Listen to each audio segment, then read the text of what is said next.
Hi everyone, my name is John Peaveler. I'm here with the National Animal Care and Control Association. In this video, we're going to be talking about professional handling and capture of dogs. And before we get into this whole series of videos about tools and equipment and techniques and how to incorporate everything in a professional manner, first I want to talk about some foundations of professional handling. What does it mean to be a professional animal handler? And for me, that really boils down to three key concepts, and those concepts are being safe, being effective, and being humane. And we're going to pop up here in the screen and show you this triangle, which puts safe at the top of the triangle, because that's our number one priority, getting home safe at the end of the day. But that's not our only priority. That's the thing that needs to happen every day. But as professionals, we also need to be thinking about those other two elements, what is effective and what is humane. And on the safe side, we tend to see that err in a couple of different ways. We have people who will do anything to rescue an animal, including put themselves in harm's way when they should be calling for help or they should be stopping to get some more equipment. So we don't want to see that. We want to see you get home safe. We want to see you being able to continue to do your job, no injuries, no formal retraining or loss of work or anything like that. And on the other side, we sometimes see people who are so concerned with their safety that they don't pay much attention to the welfare of the animal. And we really want to come in between those two things. Yes, safe is at the top. Yes, it's our absolute priority, but not completely at the expense of the animal or of being effective. On the effective side, I think to some degree that's obvious, it's intuitive, like does this make sense, is this going to work? The number one way I see that sort of ignored sometimes is when we apply too much pressure to an animal, where we actually make the situation worse. We actually pressure them to give behavior that's actually more dangerous for us. Whereas if we tried a different technique, if we tried a more low pressure technique, we could actually have a better outcome and a safer outcome. And humane for me is definitely the most complex of the three concepts because it's such a vague and broad idea. So we have a national standard. We have animal welfare laws at the national level, at the state, maybe county, maybe local ordinances. So we have this legal definition, which is a really paramount, fundamental framework for what we can do and what we can punish and what we can expect and require of people. But we also have this organizational definition. What does it mean to be humane? What do we expect from our officers or from our employees? What are the standards for humane? How are we trying to advance animal welfare in our communities? So there's this organizational definition and there's a community definition as well. But for me, the most important definition of humane is the one that you set. You as an individual, the one that I set as an individual every time I interact with an animal, every time I interact with a member of the public. So for me, that's really a reflection of who I am and the standard that I want to set in my community. And so that's for me like the most important part is how am I defining humane for my community. So we put those three things together into this triangle. And those are really the core principles of what it means to be a professional animal handler. And we also have a code of conduct for professional animal handlers. And for all of us, that's the sort of baseline criteria of what the standard is for officers, whether you're a humane law enforcement officer or an animal control officer, if you're in animal care on the sheltering side, or if you hybridize that, if you work for a police department, we still share a set of ethics and values as an industry, as individuals who are charged with animal handling on a professional basis. It's part of your job. And every time you touch an animal, you have an opportunity to cause pain and stress, but you also have an opportunity to show kindness and compassion. And so I want to just quickly go through what that code of conduct is. And it reads like this: I'm an animal handler. As such, I understand that my actions have important consequences for the animals in my charge. With every animal I encounter, I have the ability to cause pain and distress, but the responsibility to demonstrate compassion and professionalism. I therefore pledge to do my utmost to minimize pain and stress whenever possible. Furthermore, I acknowledge that expertise is not an excuse to stop learning. I will regularly seek to improve my skills in understanding of behavior by learning from both the animals and the people I encounter, and through other forms of continuing education. So that's for me, that's the standard that we're all held to. It's like so many other professions have this standard, like how should a doctor behave, or a medic, or a police officer, and they have this code of conduct. And it's something that we have and that we need as well to help to guide our conduct. So I understand how difficult and dangerous this job can be. So as we talk through what the different equipment is and what the techniques are, we'll be talking about keeping safety first at all times, but we'll also be talking about what does that mean when we're also trying to be humane? So we have a ton of stuff to go through. I'm really excited to introduce you to stuff that maybe you've never seen before. But we do have one core thing we're trying to do in all these videos is we understand that some organizations have a lot of resources, a lot of people, equipment, budget, whatever, and a lot have very, very little. You may be the only officer in your department or even in your county. So we understand that you may have limited resources available. We're actually lucky for this video series that we have a brand new animal control truck that's really well equipped. That's not the standard for everybody. Most organizations are very fortunate if they're going to have something like that. So we'll be talking about, yeah, what are the newest bells and whistles, but we'll also be talking about what do you do if you only have a leash and a cage and maybe a towel and a control pole. If that's the extent of what you have, you still have the ability to operate professionally within that triangle of safe, effective, and humane. So we'll be going through all of those things, but hopefully you pick up something along the way that helps you be the best officer that you possibly can be. I want to talk a little more about the format of the videos. So whenever possible, I'll talk about the name of an equipment piece and the manufacturer, so you kind of know, have an idea of where to get it. We'll be introducing several different parts. Sometimes you'll see a piece of equipment before I do a formal introduction because I'll just use it for a little piece of a demonstration. We'll do some demos with Naca, the stuffed dog here, because it really helps me to be able to narrate when I'm working with a fake dog rather than trying to do that with a real dog. I'll be using my pet dog Finn a little bit on some of the less invasive things, and we've got some shelter dogs as well to try to help us give a good demonstration of what this looks like without dealing with some really difficult dogs.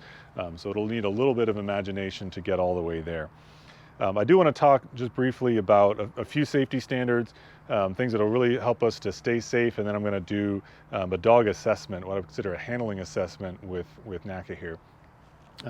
First of all, you can see I'm wearing handling gloves, and this is the Rabies Humaniac glove from Aces. It's got a good blend of dexterity and protection. It's got really good protection along the gauntlet. I'll talk a little more in depth about professional handling glove construction a little bit later. But I do want to highlight that the number 1 area of injury for anybody in our industry is hands and arms, and they are almost all avoidable through gloves, just by wearing gloves. So you can really reduce injury rates, and that'll help your insurance company, that can lower your premiums, that can help you avoid loss of work and all the things we talked about with consequences of handling, of receiving a bite when handling. So I want to talk about a couple of other key principles real quick as we get into this dog assessment. First of all, safe handling equates directly to safe distance, and safe distance can be none. I can directly touch an animal, and I know the outcome for this animal is going to be, I'm going to put you on a leash, or I'm just going to pick you up and carry you, and that's great. Not all animals are dangerous. I can use my bare hand when it's appropriate. As I start to see more concerning behaviors, what we might call distance increasing behaviors, this dog is maybe it's just stiff. Maybe it's looking at me sideways. Maybe his hackles are up. Maybe his body is stiff and he's a little bit frozen, or maybe I'm getting some low growl. Like, those are indications that I need to be more careful. I need to tread more lightly. Maybe I need more distance, and that distance can be the other side of a pair of gloves. So it can be bare hand, and like, oh, that's not safe for this dog, so I'm going to add in a glove, and so I have a little bit more distance. But I can increase that distance even more and add in a pole. And anytime you have a pole, you really should have a pair of gloves on, because if the situation goes not according to plan and that animal grabs the tool, or sometimes we're working in places that are really messy and cluttered and there's a lot of metal and wood and whatever, and our tool can get hung up really easily, and we lose that, and we have no backup plan. Gloves are a fantastic backup plan. If I've got to take a bite anywhere with what I have right now, I would rather take it on a dog handling glove than with my body, period. So this is your backup plan. If you've got a tool in your hand, have gloves on your hand. So back to that assessment, I can now increase that distance with the tool. And this tool has an adjustable distance, so I can increase that distance even more. For the purposes of assessment though, I want to be relatively close, and I can use this, which is the Y-pole from Tomahawk. Is a fantastic assessment tool. Oftentimes as an officer, I would use my baton, what we call in this industry the bite stick. That's a fantastic tool, but because we're in the state of California, I can't have one right now because I'm not a registered officer here. So we're going to use just this as an assessment tool, as an extension of my body. So I've increased that distance and I've projected myself. And a couple other things, notice my body position. I'm not direct and confrontational. I'm not looking directly at, and I'm going to remove my sunglasses because just those sunglasses are really scary. They can't see your eyes. The same way that I'm assessing people's response to me, as you arrive at a scene and you're looking at a person and figuring out, like, is this person a threat to me? How are we going to engage? Are they friendly? Are they upset? We see so much through their face. They see a lot as well. We just see some different things. I'm seeing their behavior as a dog, and they're seeing my behavior as a person. They need to see my eyes. So getting that distance, and now I can interact safely with this animal and say, what do you think about me being in your presence? Cool? He's cool with it right now? All right, so maybe I can put that down, and I'm not getting more distance increasing behaviors.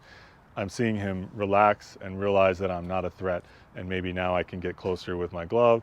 And an animal can relax to the point where, okay, so you were scared that this new person came and was threatening and came to your space, but by positioning myself correctly, by getting low and moving slow, I'm able to build a relationship, even in a pretty short amount of time. I've done this a lot on cruelty scenes where there's a lot of animals in cages, and in a lot of situations you have to actually climb into the cage with the animal to interact with them. And you go from an animal who's really scared and potentially really defensive, and you can pretty quickly build a relationship with a lot of these animals and have a better outcome than resorting to a control pole or something like that.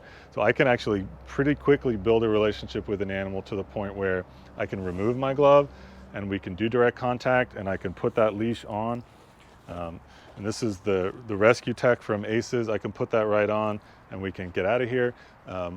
But it can also go the other direction as I'm doing this assessment. So I'm back to gloves on, pole out, good distance, but still good body language, giving this animal every chance. Depending on how concerned I am, I'm not going to be down on my knees. I'm going to be up on the balls of 1 foot and ready to pivot out of here. But I'm making a conscious decision, how close should I get to this animal? Should I be in this enclosure? Should I be this close? Do I need this tool longer? Should I start with a control pole? I'm always assessing the animal and the environment, and I'm always making a decision around how close can I get and how good of a relationship can I build with this animal so we can have the best possible outcome. And some of this will make a little more sense as we go through the video series and see different tools and techniques and how we can incorporate them.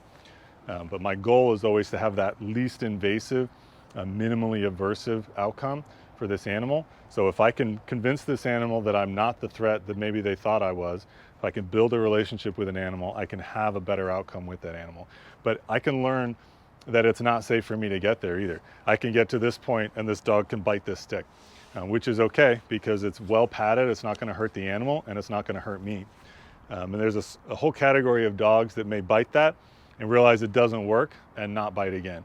If they bite it consistently, then this is not the route that we can take anymore. If they bite this pole several times, it's time for me to back up and come up with another plan, a strategy, and that may be a control pole, maybe using a net, maybe using a live trap, using something that's going to give us higher safety margins than this, but likely going to take a little more time and may or may not be more traumatic depending on which one is going to work best. So we'll go through those different techniques in another video.